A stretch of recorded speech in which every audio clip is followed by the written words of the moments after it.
존경하는 국민 여러분, 지난해부터 본격화된 부동산 대란이 새해까지 이어지고 있습니다. 작금의 부동산 대란은 시장 실패가 아니라 정책 실패 때문에 발생한 것입니다. 그동안 정부는 국민 10명 중 7명을 부동산 규제 지역에 가다 놓았습니다. 24번이나 잘못된 정책과 각종 규제를 쏟아내면서 부동산 시장과 국민의 삶을 마구 흔들어댔습니다. 그러나 문재인 정부식 부동산 정책은 모두 실패로 끝났습니다. 오히려 잘못된 부동산 정책의 부작용이 전국을 휩쓸었습니다. 집값은 계속 치솟고 전세집은 씨가 말랐습니다. 월세도 올라 쓸 돈이 부족한 가구가 늘면서 소비 심리까지 꽁꽁 얼어붙었습니다. 특히 정부의 부동산 징벌 세금은 가뜩이나 코로나 때문에 힘든 우리 국민들의 삶을 더욱 옥죄고 있습니다. 집을 사려니 보유세, 팔자니 양도세, 죽자니 상속세 겁나서 못한다는 얘기까지 나오고 있습니다. 부동산 가격이 치솟으면서 자산 양극화도 심각해졌습니다. 문정부의 실패한 부동산 정책이 소위 벼락거지를 대거 양산하고 있습니다. 지금 성난 부동산 민심은 현 정부를 부동산 재앙 실패한 정권이라고 부르고 있습니다.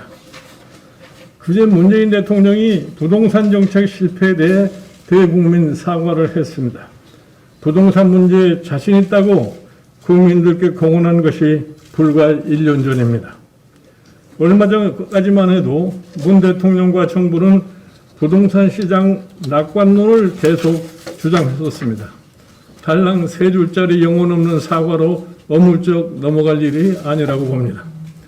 대통령과 정부가 왜 갑자기 부동산 문제에 자신이 없어졌는지, 상황을 왜 오판했는지, 부동산 정책 실패 원인을 무엇으로 진단하는지 등 지금 우리 국민들은 묻고 싶은 질문이 많습니다. 문 대통령이 이에 대해 국민들께 소상하게 밝혀야 할 것입니다. 최근 정부 여당 일각에서 공급 확대 주장이 나옵니다. 기존 정책 기조를 대대적으로 혁신하지 않은 채 반짝 공급 대책을 추진하는 것은 국민을 다시 속이는 것입니다. 만일 정부 여당이 보궐선거를 의식해 눈속임 부동산 정책을 내놓는다면 민심에 더 큰 심판을 자초하는 일이 될 것입니다. 국민의힘은 다음과 같이 정부 여당에 촉구합니다. 첫째, 부동산에 대한 대통령과 정부의 인식 변화를 촉구합니다. 그동안 정부 여당은 부동산 문제를 이념으로 접근했다는 지적이 많습니다. 좋은 환경을 갖춘 곳에서 내 집에서 살고 싶다는 국민들의 집소유 욕구를 무시해왔습니다. 자신들은 강남 아파트에서 살면서 국민들에겐 공공임대주택을 강요했습니다. 국민 정서와 부동산 시장을 이해하지 못하는 정부 여당의 비뚤어진 공감 능력부터 제고해야 할 것입니다. 둘째, 대대적인 부동산 정책 기조 전환을 촉구합니다. 부동산 대란은 부동산 정책 실패에서 기인한 것만큼 기존 정책 기조를 대대적으로 바꾸지 않으면 안 될 것입니다. 대통령의 사과의 진정서도 잘못된 부동산 정책 기조를 바로잡는 것으로 입증될 것이라고 생각합니다. 셋째, 졸속입법한 부동산 악법, 임대차 3법을 당장 개정해야 합니다. 거대 여당이 힘의 논리로 일방적으로 물어붙인 임대차 3법은 집 있는 사람과 집 없는 사람 모두를 짓누르는 문재인 정부의 대표적인 부동산 악법입니다. 정부 여당이 결자 해지 차원에서 즉각 수정 보완하기를 촉구합니다. 넷째, 부동산 징벌 세금을 즉각 철회해야 합니다. 정부 여당은 소위 공시지가 현실화 명분을 내세우며 부동산을 증세수단으로 활용하고 있습니다. 국민들은 정부의 가렴주고 부동산 징벌 세금 때문에 엄청난 고통을 당하고 있습니다. 많은 국민들은 문재인 정부가 과장하게 부과한 부동산 세금을 벌금으로 인식하고 있습니다. 부동산 증벌세금부터 철회하기를 촉구를 합니다. 존경하는 국민 여러분, 국민의힘은 수권정당으로서 문재인 정부의 부동산 정책 실패를 극복하고 부동산을 정상화할 수 있는 다각도의 방안을 모색하고 있습니다. 오늘은 서울을 중심으로 한 부동산 정상화 대책을 말씀드리도록 하겠습니다. 글로벌 도시 서울의 미래 비전에 맞춘 부동산 방안을 제시하고자 합니다. 혁신적인 사고 전환을 통해 양질의 주택을 공급하고 교통난을 해소하여 세계적인 도시들과 경쟁하는 국제도시 조성에 초점을 맞두었습니다. 첫째, 각종 규제로 인해 멈춰져 있던 재건축, 재개발 사업을 활성화하여 기존 도심을 고밀도 고층화 개발로 추진하겠습니다. 그동안 문재인 정부와 고 박원순 전 시장은 서울 도심의 노후화가 빠르게 진행되고 있음에도 재건축, 재개발을 인위적으로 막아 신규 주택 수급 불균형을 초래하였습니다. 그 결과 지난 10년간 서울시는 400여 곳의 정비 사업을 폐지하여 약 25만 호에 달하는 주택이 제대로 공급되지를 못했습니다. 법률보다 낮은 서울의 용적률 기준 상향, 현실에 반영하지 못하는 안전진단 기준 조정, 그리고 분양가 상한제 폐지 및 과도한 재건축 초과이익 환수 현실화 등 그동안 재건축 재개발을 막고 있던 규제를 획기적으로 푸는 것이 필요합니다. 둘째, 대규모 도심 택지 확보를 통해 공급 물량을 대폭 늘려야 합니다. 우선 서울 시내에 위치하고 있는 철도 차량 기지를 더 외곽으로 이전시키거나 복개하여 상부 택지로 활용하는 방안을 제안합니다. 특히 차량 기지는 지하철이 입지하여 접근성이 매우 좋기 때문에 청년이나 신혼부부 등의 주택 수요를 수용하기에 적합합니다. 또한 도심을 관통하는 주요 간선도로 및 철도 시설의 지하화를 통해 상부 도시를 주거용으로 활용하는 방안도 적극적으로 고려할 필요가 있습니다. 완충 녹지를 활용하여 숲세권, 주택 부지를 마련하고 철도 시설로 단절되어 있던 도시 공간 구조를 회복하는 등이 있습니다. 국민들이 살고 싶어하는 주거 공간을 만들어내겠습니다. 셋째, 당장의 시급한 부동산 시장 안정화를 위해서는 양도소득세 중과제도를 폐지하여 부동산 거래에 대한 세부담을 완화하고 잠겨있는 매물이 시장에 나올 수 있도록 유도하겠습니다. 양도세 완화는 단기 공급 확대가 필요한 상황에서 유일하게 꼽히고 있는 방안인 만큼 의미 있는 정책 수정이 될 것입니다. 1가구 1주택자 등 주택 실수요자 세부담을 완화하고 생애 첫 주택구입자에 대한 취등록세를 인하하며 건보료 등 부과기준도 조정할 것입니다. 아울러 종부세, 재산세를 인하 및 종부세 기준 금액 조정 등 종합적인 세부담 완화 정책도 병행되어야 한다고 합니다.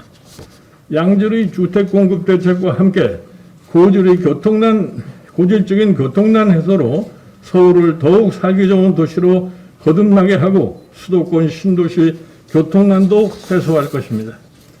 서울의 중심 용산공원 지하에 대형 회전교차로를 설치하여 4통 8달 교통량을 분산시키고 출퇴근에 주로 이용되는 수도권의 주요 간선도로 만성 지정체 구간에 지하 대안도로를 추가 건설하여 출퇴근 시간을 절반으로 단축시킨다면 시민의 삶의 질도 높아질 것입니다. 또한 서울 지역 내 단절된 도시철도 교통망을 확충하여 지하철 사각지대를 최소화하고 1, 2, 3기 신도시의 연계된 광역도로를 신설하겠습니다. 다섯째, 세금 폭탄 유발하는 공시지가 제도를 근본적으로 손질하겠습니다. 공시가격은 종부세, 재산세, 양도세 등 부동산 세금뿐 아니라 건보료 부과 및 기초연금 대상자 판단 기준 등이 되고 있습니다. 복지 분야를 포함하여 60여 개 항목에서 국민의 실생활에 크게 영향을 주고 있다고 했습니다. 따라서 현행 국토부 소관인 공시가격 신청제를 범본부적인 관리체제로 제정하는 것이 시급하다고 하겠습니다. 또한 공시가격 상한율을 법률로 명시하고 적절한 공시가격 산정을 담보할 수 있도록 공시가격 검증센터를 설립해야 합니다. 여섯째, 무주택자 주택 구입을 지원하여 주거 사다리를 보고 나갔습니다. 대한민국 보통 사람은 월세에서 전세로 또 자기 주택으로 보다 여건이 좋은 집으로 옮겨가고 싶다는 꿈을 갖고 살아갑니다. 이를 도와주기 위해 DDL, LTV 규제를 개선하여 금융기관 자율성을 제고하고 신혼부부 생애 최초 특별 공급을 확대하여 주택 구입 지원을 위한 공유지분 모기지 제도를 도입할 것입니다. 존경하는 국민 여러분, 지난 4년간의 부동산 정책의 실패는 국민이 원하는 부동산 정책이 무엇인지, 부동산 정책이 어느 방향으로 가야 하는지를 분명하게 알려주었습니다. 국민의 희망을 짓밟는 시행착오가 다시 있어서는 안 될 것입니다. 국민의힘은 오늘 말씀드린 정책들이 조속히 실현될 수 있도록 최선을 다할 것입니다. 더욱 명물한 검토와 보완을 통해 4.7 재보선 공약으로 발표하도록 하겠습니다. 감사합니다.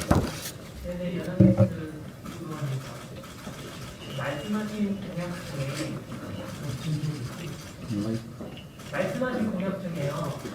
임대차 3법 폐지 등과 같은 이제 입법적인 부분이 좀 필요한 부분들이 있는데요. 위석수의 한계도 있다 보니 아직까지 이런 제한이 좀 한계가 있어 보이기도 하는데 이러한 한계점들을 좀 어떻게 나가실까요? 임대차 3법 민주당이 동의 안 하면 우리가 숫자가 적은데 어떻게 할 거냐? 이 임대차 3법으로 인해서 지금 발생하고 있는 여러 가지 전월세 난이라고 하는 것을 정부 여당도 아마 제대로 인식하고 있을 거라고 생각을 합니다. 그래서 일반 소위 국민들이 느끼고 있는 그 불편함을 갖다가 집권 여당이라고 해서 무조건 도외시할 수 없다고 생각하기 때문에 그 법 폐지에 관해서 우리 당이 요구를 하는 사항에 대해서 우리 민주당이 어떠한 태도를 갖다가 취할 것인가는 앞으로 지켜볼 사항이라고 그렇게 생각합니다. 다음 질문 있으신 분 손 들고 질문해 주시면 되겠습니다. 네. 두 번째 양봉입니다. 그 차량 기지 이전 말씀을 해주셨는데 구체적으로 어떤 차량 기지를 얼마큼 이전을 해서 대략 거기다 다 주택을 공급한다고 하면 몇 가구 정도가 들어가라고 예상을 하시는지. 뭐를 지금 넣는? 차량 기지 이전에 대해서 구체적으로 어느 차량 기지를 어떻게 하고 몇 가구를 열지 말씀해 달랍니다. 지금 사실은 이 차량 기지 이전과 관련해서는 현재 지금 소위 지하철에 연장을 갖다 요구하는 노선이 많이 있습니다. 그 연장을 요구하는 노선에 놓여 있는 이 차량 기지라는 것을 연장과 함께 이전할 수 있다고 그렇게 생각을 하고 있습니다.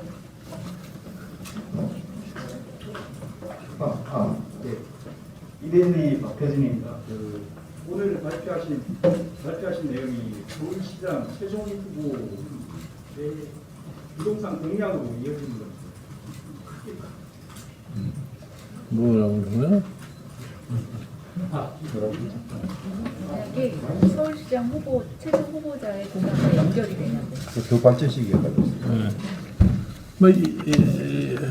이거를 기초로 해서 다음에 이제 서울시장 후보로 입후보시는 분이 보다 더 구체적인 안을 갖다 가지고서 제시할 거라고 그렇게 봅니다.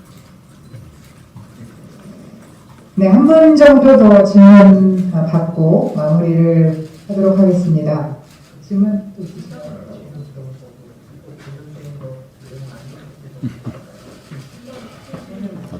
정치 현안에 관해서 정치 현안에 관해서 좀더 구하시면 마지막 질문 한 질문만 하도록 하겠습니다. 네. 이거는 그냥 말씀. 오늘 기자회견 관련된 건 아니고 풀 질문으로 들어온 거서 질문이요. 그 민주당에서 공매도 재개 방침에 대한 입장이 어떻게 되는지를 좀 다시 한번 뭐를 가져 민주당의 공매도 재개 방침에 대한 당의 입장은 그 공매도 지원 방식은 이 주택정책과는 별개의 사항인데 지금 정권시장이 지나치게 지금 과열되고 있는 그러한 모습을 갖다 보이고 있기 때문에 저는 이 정권 당국이 그거에 대한 소위 이 상황을 예리하게 분석을 해가지고서 과연 정권시장의 안정을 위해서 이 공매도 이 재개를 갖다가 해야 될 것이냐 안 해야 할 것은 그 정권 감독기관에 대해서의 판단에 의해서 이루어질 것이라고 생각합니다. 막연하게 공매도 기간을 더 연장을 시켜가지고서 지금 정권시장의 과열을 더 연장해야 하는 것인지 이에 대해서는 좀 신중하게 정권 당국이 파악을 하지 않겠나 이렇게 생각을 합니다. 네, 질문 마지막 하나만 더 받도록 하겠습니다. 질문 있으십니까?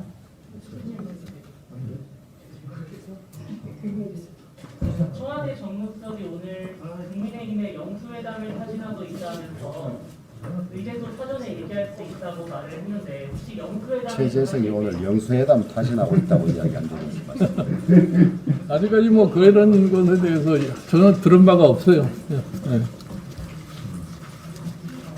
네네.